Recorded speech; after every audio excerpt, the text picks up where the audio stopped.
मी तुला इथे बोलवून आधीच खूप माती खाल्लेली आहे। समजा तू पकडला गेलास तर यातल्या सगळ्या गोळ्या तुझ्यात उतरवीन आणि माझ्या मागच्या बागेत तुला गाडून त्याच्यावर झाड लावीन मी। चुकूनही पकडला जाऊ नकोस।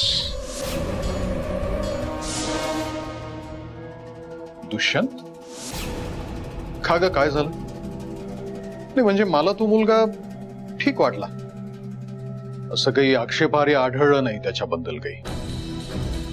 तो स्वानंदीच्या पोटात वाढणाऱ्या मुलाचा बाप आहे आणि तो त्याचा हक्क सांगतोय हे आपल्याला मान्य करावंच लागेल, नाही का नीलम?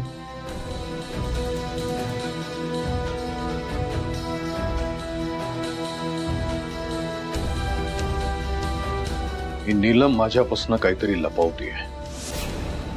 त्या दुष्यंत बद्दल हिला नक्कीच काहीतरी कळलेलं दिसतंय। दादा मला देवळात जायचंय, प्लीज रिक्षा घेऊन येता का? हो मॅडम। स्वानंदी, अगं तू इथे काय करतेस?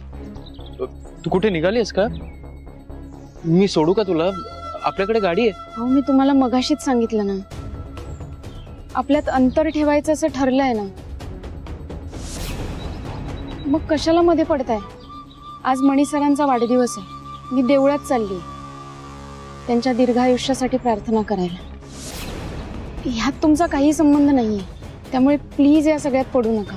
हे बघा, मला गाडीने जायचं असतं तर घरी पर्याय होते, ड्रायव्हर सुद्धा होते, पण मी आणि मणी सर आम्ही नेहमी आमचं मूळ जपतो। जमेल तितक्या साध्या पद्धतीने आम्ही आमचं आयुष्य जगायचा प्रयत्न करतो आणि आम्हाला आवडतं ते। राहिला प्रश्न माझ्या पोटातल्या बाळाचा, हे बाळ तुमचं आहे सध्या तरी DNA रिपोर्ट हेच सांगतोय। हा पण याचा अर्थ असा होत नाही की तुमच्यात आणि माझ्यात काही नातं निर्माण होईल, त्यामुळे प्लीज ह्या सगळ्यात पडू नका, लांब राहण्याचा प्रयत्न करा।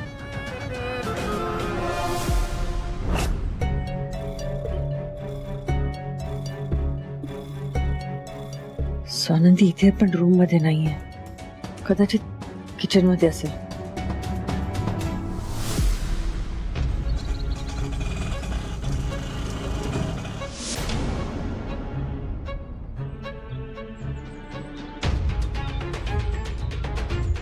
चला दादा